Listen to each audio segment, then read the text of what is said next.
And welcome to this session of Maritime Medicine, in which we'll be covering abdominal pain and specifically gastrointestinal and genitourinary complaints, although we discuss gynecology elsewhere. By the time we're done, you'll be able to identify at least 6 causes of abdominal pain and identify and list at least 4 red flag signs or symptoms of serious disease that can cause abdominal pain, and hopefully you'll be able to list more than that, but I want you to know at least 4 that you keep in your mind, and if you see them, you'll say, this is not good.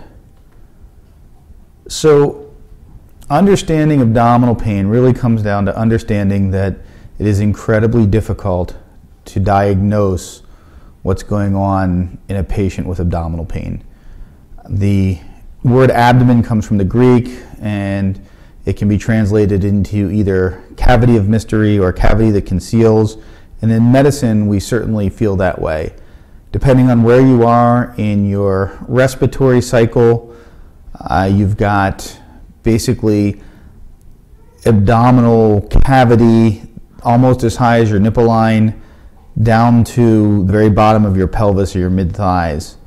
And you can have intra-abdominal disease, you can have disease outside of the abdominal cavity itself giving you abdominal pain, and unfortunately very minor symptoms can be the presenting symptoms of very major disease, and so you really have to be suspicious. And unfortunately also your physical exam, it's notoriously unreliable.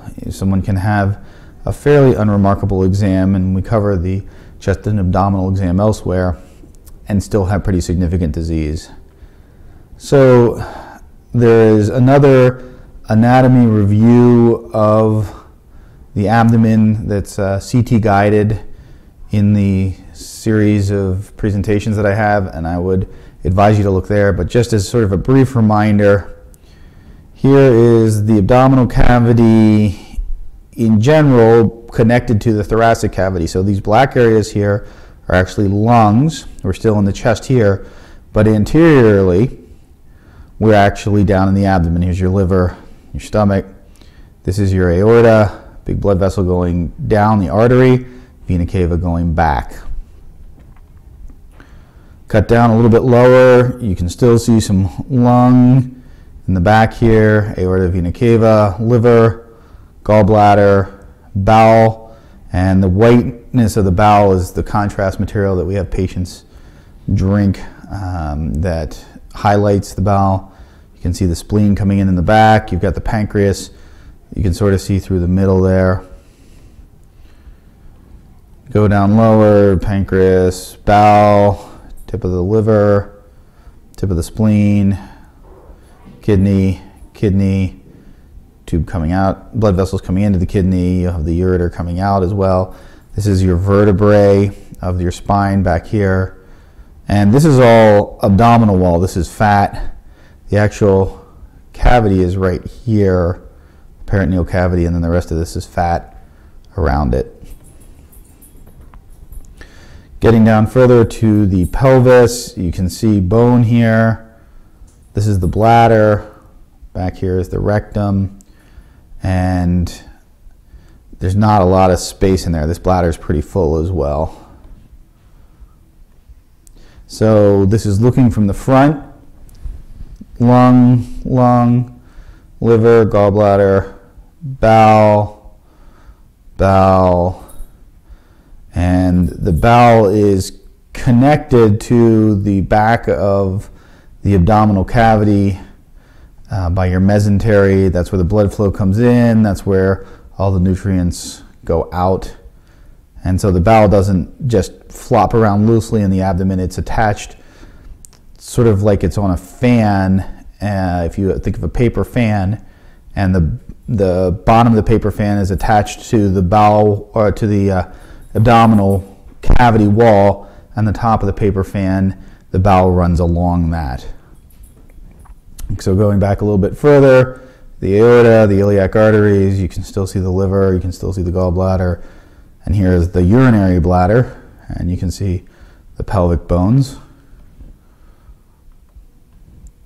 Cutting back a little bit further, still got liver, here are your kidneys. We're behind the aorta at this level. You can still see some of the aorta here. down into the bowel, the rectum here. So again, I would take a look at the other full CT guided tour of the abdomen to get a better sense of the anatomy and read any associated materials. But what really matters with abdominal pain is whether or not the patient is sick or not. And sick in medicine is a special term. It's not just you have a cold, you don't feel well, but do they have a life-threatening or potentially life or limb-threatening illness? And so this is true of any disease process you're looking for or thinking about. The most important thing is that you say immediately, is this patient sick or not? You need to be able to figure that out, because particularly in the maritime environment or in the remote environment, really sick generally means arranging evacuation. So someone with severe abdominal pain, with the possible exception of kidney stones, is potentially pretty sick. Someone who's vomiting and cannot stop vomiting, they're potentially pretty sick as well. If they're not moving their bowels, they're not passing gas, or they're vomiting up stool, that's a bad sign. It's a sign of a bowel blockage. Abnormal blood pressure, either really, really high with abdominal pain or really, really low with abdominal pain, are concerning. A fast heart rate is concerning, although people in pain can have a fast heart rate, so just go along with that. People who have severe disease may have a normal heart rate, but if you see it, think about it. Peritonitis, and that's a physical exam finding. That's signs of inflammation of the lining around the abdominal cavity, and that would be your percussion or rebound tenderness that's discussed elsewhere under the physical exam. That's concerning. If somebody's pregnant, they're known to be pregnant, and they have abdominal pain, that's also very concerning. Either that they may be losing the pregnancy, or if you don't know that the pregnancy is definitely in the uterus, that they have an ectopic pregnancy or a pregnancy outside of the uterus. If there's a moderate to a large amount of bright red blood in the stool or vomit, that's pretty concerning. A little bit of blood in the stool, particularly with no other real complaints, maybe it's a hemorrhoid, probably not immediately life-threatening. A little bit of blood in the vomit, particularly for someone who's had a nosebleed or they've been vomiting for a while and then they vomit up a little bit of blood, less concerning. Still something to discuss with medical control, but probably not as concerning as medium to large amounts of bright red blood. Somebody who's got a fever with abdominal pain, that's concerning. If they have severe flank pain, we think about kidney stones, which we can typically manage shipboard, but we also think about a ruptured abdominal aortic aneurysm and decreased blood flow to the bowel and a lot of other things that can give the patients those symptoms. Anyone over 60 with abdominal pain, you have to be concerned about what's going on, because they are at increased risk of having very mild symptoms and physical exam findings and having very severe disease. And then if you put your hand on the abdomen and you feel a mass that's pulsing, particularly in someone who's not really skinny, you have to be concerned about an abdominal aortic aneurysm that with abdominal pain, you're worried that it's leaking and that it's going to rupture. So the big blood vessel in the abdomen dilates up, starts to leak blood. So any of these findings should get you very concerned. You should at least be thinking about evacuation, and you definitely need to talk to medical control. So what else matters beyond that? Not much. I mean, there's not a lot you're going to be able to do to differentiate between the various illnesses that patients have when they've got abdominal pain. In the emergency department, many of these patients undergo CT or CAT scan, and that, as you saw in those images, you get a nice three-dimensional picture, and even then we don't pick up everything. It can be very, very hard to sort out what's going on. You do have some limited laboratory testing, urinalysis, that can be helpful for looking at urinary tract infection or kidney stone and determining whether or not a female is pregnant. But and you can also check a finger stick blood glucose in a diabetic with very high blood sugar. They may have abdominal pain as well. But beyond that, there's not a lot you're going to be able to sort out. So you got to figure out if they're sick. And chances are they won't be. If you're dealing with someone who's young and otherwise healthy, you're kind of playing the odds because abdominal pain can be very difficult to sort out. So some things that you may encounter that you'll probably be able to manage shipboard, I'd still talk to medical control about them, but esophagitis or GERD, inflammation of the esophagus. GERD is gastroesophageal reflux disease. So basically, you get inflammation of the lower part of the esophagus, typically because the hydrochloric acid in the stomach squirts up into the esophagus. You don't actually have a valve that closes at the bottom of your esophagus. You just have muscles that contract in a ring. And if those muscles aren't contracted, the acid can go right back up the esophagus, particularly if someone lays flat. The stomach lining is designed to handle the incredibly acidic environment of that hydrochloric acid. The esophagus isn't, and so it causes or can cause severe pain. And we know this is reflux or heartburn. People tend to get upper abdominal pain in what's called the epigastrum, the area right below the rib cage, that little pointy thing at the end called the xiphoid process. Right behind that, they can also get some chest pain. Depending on how high up the acid moves, they may get a bad taste in their mouth. They may actually spit up some acid. They may have a chronic cough. They may have a sore throat. All of those things can occur with esophagitis and GERD. The problem is that someone presenting with those symptoms could also be having a heart attack, could also be having a pulmonary embolism. They could be having a bleed from their stomach or their duodenum, so an upper GI bleed. So you need to talk to medical control and come up with a reasonable plan. And again, you're going to be looking for other signs that they're sick, signs and symptoms that make you think this is something more than just simple esophagitis. Gastritis or peptic ulcer disease is inflammation of the stomach wall. And so you can get an ulcer in the stomach wall or the wall of the first part of the small bowel. This can be from the chemicals in the stomach, the hydrochloric acid. It can also be from infection, and H. pylori is the infection we think of that causes ulcers, but gastritis can occur from a lot of viral illnesses and also from food poisoning. So you get inflammation of the stomach wall, some nausea and vomiting. Just like with the symptoms of GERD or reflux, you can be having the same issues. You can be having a heart attack. You could be having a pulmonary embolism. You could be having a ruptured AAA, the abdominal aortic aneurysm. The patient could have problems with their gallbladder or a pneumonia if they've got a cough and fever, or it could even be appendicitis. Most of the time the appendix is in the right lower quadrant of the abdomen. Sometimes it's in the right upper quadrant. Sometimes it's in the left upper quadrant. Sometimes in the left lower quadrant, and sometimes towards the midline. So you need to consider all of these things. So again, someone complaining of upper abdominal pain, even if you ultimately play the odds that this is gastritis or peptic ulcer disease, talk to medical control. Now, you will see a lot of patients with nausea and vomiting, and there's a lot of things that trigger nausea and vomiting. There's chemical stimuli, the brain's interpretation of movement. There can be physical triggers. It can be caused by an infection. Think about a viral gastroenteritis, somebody with nausea, vomiting, and diarrhea, versus motion sickness, which is not at all uncommon in the maritime environment. And the problem is anything can cause nausea and vomiting, really. A heart attack can cause nausea and vomiting. A stroke can cause nausea and vomiting. So it becomes pretty tricky to sort that out. You really have to do a good history and physical exam and try to figure out these things in context. So talk to medical control. If it's just motion sickness, anti-vertigo medications and anti-nausea medications will help quite a bit.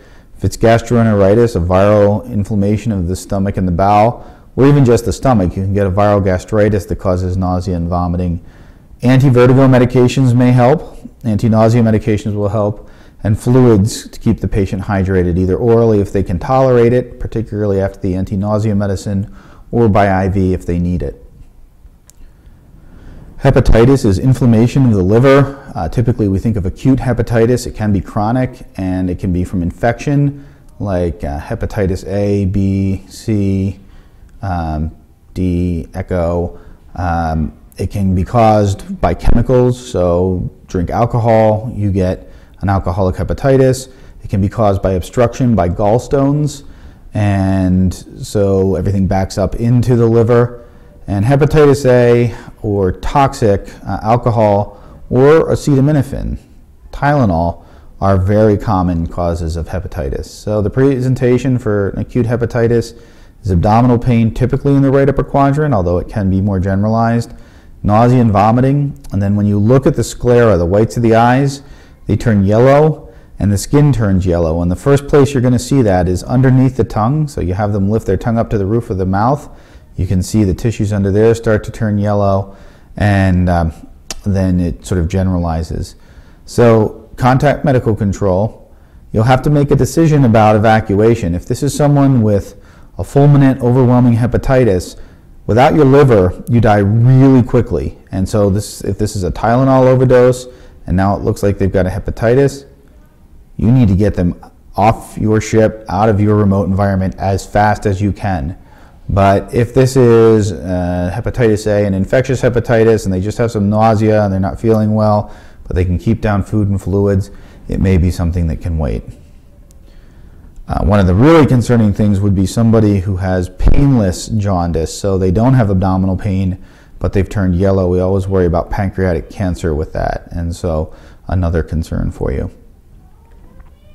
Pancreatitis is inflammation of the pancreas, and the same sort of things that cause hepatitis can cause pancreatitis, infectious problems, chemicals, particularly alcohol, or obstruction from gallstones.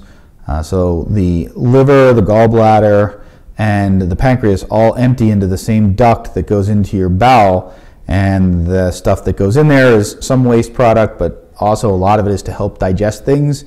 And a gallstone, which comes from the gallbladder, where some of those chemicals form little stones, can block up that duct and back things up. So the typical presentation is severe pain in the upper abdomen, and it may go straight through to the back. Typically they'll have nausea and vomiting. They won't typically be vomiting blood. You want to talk to medical control. If they're really ill, they're going to need IV fluids. They'll need IV pain medications like morphine. They'll need an anti-nausea medicine. And if they require that, they'll need to be evacuated. Now, if you've got someone who has recurrent pancreatitis, they may be able to tell you that and say, I've had this before. There's really, I think I can eat or drink if I could get something for nausea. Talk to medical control. You may be able to keep them shipboard. Appendicitis is when your appendix gets blocked and becomes inflamed. Well, what's the appendix?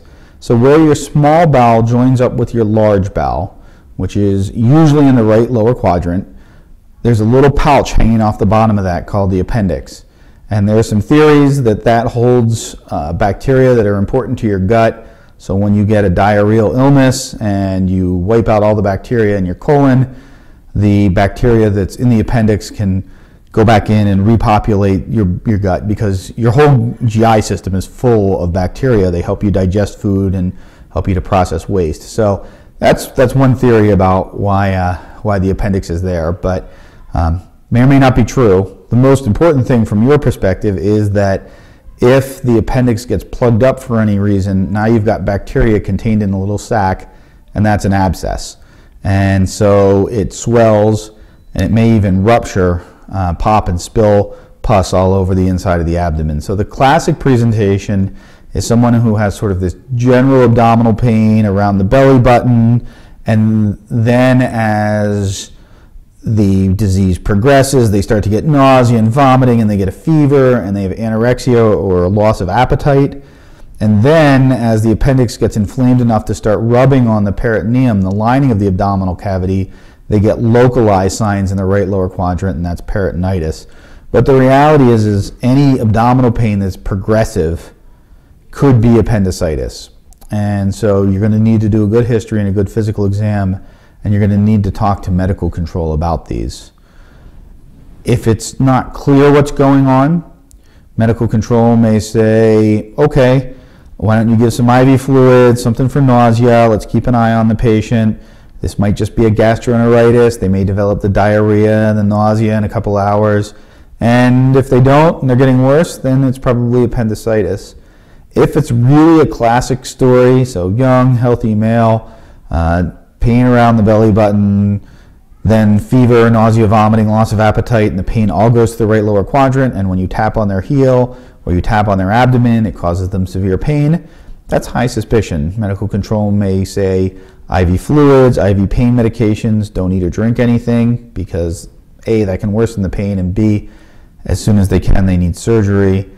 IV antibiotics, and the one that you'll have available to you is ceftriaxone, which is actually a pretty good antibiotic for this, and evacuation.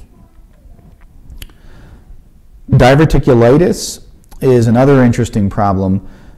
This typically used to be a disease we only identified in people over 45, but unfortunately the American diet has become so poor that we're seeing it in all ages. I've seen patients in their early 20s with diverticulitis. And so what happens, your large bowel, the muscles run along, and instead of running in circles, they run like this. And so what can happen is if you have too much pressure in your bowel, so constipation, you can push the actual bowel wall up through those muscles, and you make little outpouchings, and that's called diverticulosis. And if those diverticuli get plugged up, they become infected, kind of like the appendix did. And so that's called diverticulitis. And if they rupture, they may form a large abscess or put pus into the abdomen and cause peritonitis. So the presentation is typically left upper and left lower quadrant abdominal pain, because that's where the pressure is high with constipation, although I have seen patients with right-sided diverticulitis, and that looks a lot like appendicitis, and you really can't distinguish the two without a CAT scan or some other possibly surgery. It tends to be an aching and dull pain. Diverticulosis is the most common cause of painless bright red blood from the bottom per rectum, but it's not always seen with diverticulitis, but it's kind of helpful if they're having left lower quadrant abdominal pain and there's a little bit of blood in their stool, then that makes you pretty suspicious. They may have some loose stool because the bowel gets inflamed so it doesn't reabsorb water as well. They may have a fever. So all of those things point to diverticulitis. Your treatment is talk to medical control. If they're not sick, so they don't have any of those red flag findings, and they've had this before, they have a known diagnosis, you may be able to treat them with some pain medications, either a shot of some morphine or some oral pain medication and oral antibiotics. But if they're at all sick, again, they can rupture and cause peritonitis, spill pus all throughout the abdominal cavity, and those patients may need surgery. So IV fluids, don't let them eat or drink anything, pain medications, IV antibiotics, and again, that'd be ceftriaxone, probably some oral flagyl or metronidazole as well, and evacuate them. Now, genitourinary problems you may have to deal with. One of the big ones is going to be kidney stones. These are very common in patients who get dehydrated. So you basically make urine, and the urine is full of all sorts of salts, and the salts can join together and form little rocks. Calcium oxalate being very common, and calcium carbonate being another possibility, and other ones as well can occur. So you form these small rocks in the kidney, and they form in the part of the kidney where there's plenty of room, but then they start to move into the ureter, which is the tube that connects the kidney to the bladder. So you've got this jagged grain of sand basically sliding down through a tiny tube and scraping the walls, and that causes severe stabbing pain. It typically will start in the flank up high, just below the rib cage where the kidney is, and then as it moves, the pain moves down as well, and where the nerves sort of transition from different parts of the ureter, the pain may start to go into the left or right lower quadrant. It may go down into the testicles. If the patient's male, it may go to the penis. It may go into the labia. The pain just seems to be moving further and further down the abdomen. That's actually a pretty good sign that the kidney stone is moving and that it is a kidney stone. If the patient, if the stone's not moving, typically it's sort of a dull pain, and as soon as it starts moving, they get a sharp and severe stabbing pain. They may see blood in their urine when you do a urine dip. The dipstick may show microscopic blood in the urine. They may have nausea and vomiting. The problem is that in a patient with an abdominal aortic aneurysm, they can present exactly the same way with that severe flank pain. So talk to medical control. You'll need to dip their urine looking for blood, and if it looks like it's kidney stones, it's pain medications, so IV morphine. If you have something for muscle spasm like IV or oral Valium, that's very helpful. IV fluids to help increase the pressure and make the ureter dilate out some to help that kidney stone fall into the bladder, and anti-nausea medications. And you just have to talk to medical control about whether or not you need to evacuate the patient. Urinary tract infections are very common, particularly in women. The bacteria from the rectum can migrate forward, so the bacteria that normally live in your gut and are healthy there can get into the urethra, the little tube that connects the bladder to the outside world, and then the bacteria migrate up the urethra into the bladder. And the typical presentation would be some what's called suprapubic pain, so pain way down low in the abdomen, just above the genitals, with burning on urination and maybe some low back pain. That's the lower urinary tract infection, the urethra and the bladder. You have little muscular valves, essentially, not flaps that open and close, but little sphincters that squeeze shut to keep urine from going up the ureters to the kidney, to try to protect that, the upper kidney, the upper part of your GU system. But sometimes urine can reflux backwards from the bladder with bacteria and get up there, so you can get an upper infection of the ureter or the kidney. And so they'll have the lower tract infection, plus they'll have flank pain. They'll probably have systemic symptoms, nausea, vomiting, fevers or chills. And if it's been going on for a while, they may be in septic shock. They may have a life-threatening infection going on. So do a urine dipstick. You'll see maybe blood. You will see leukocyte esterase, possibly. You may see nitrate on the dipstick. You may see protein. It just depends on your dipstick. So talk to medical control. If it's a lower tract infection, they don't have systemic symptoms, no fevers, no chills, nothing like that, you may be able to just treat them with oral antibiotics. If it is an upper tract infection, you need oral and possibly IV antibiotics. If they're really feeling ill, don't be surprised if you have to give them some IV fluids and anti-nausea medication and some pain control. And if they're really sick, high heart rate, low blood pressure, you may end up needing to evacuate them. But discuss that all with medical control. Testicular torsion is a problem that can strike men. The testicles hang down in the scrotum attached to the abdomen with a cord that basically has tubes going up to carry the sperm and blood supply and nerves coming down, the venous blood supply going back up.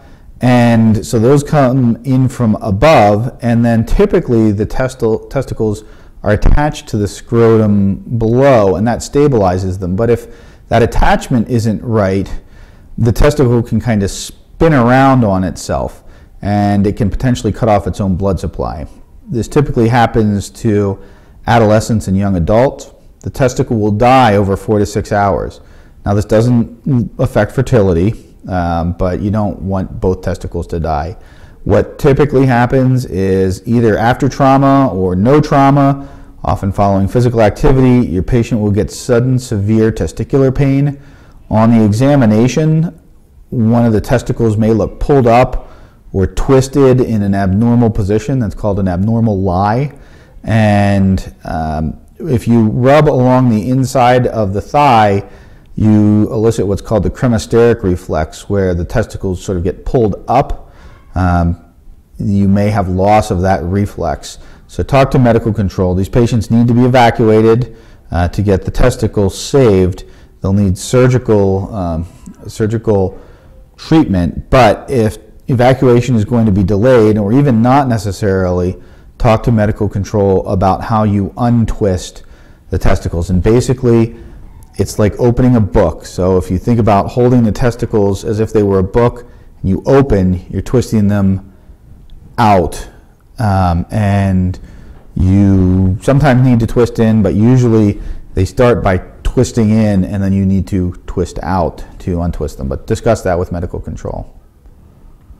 Can you please complete any knowledge assessment that you need to for this, and make sure you do all the additional reading. Thanks.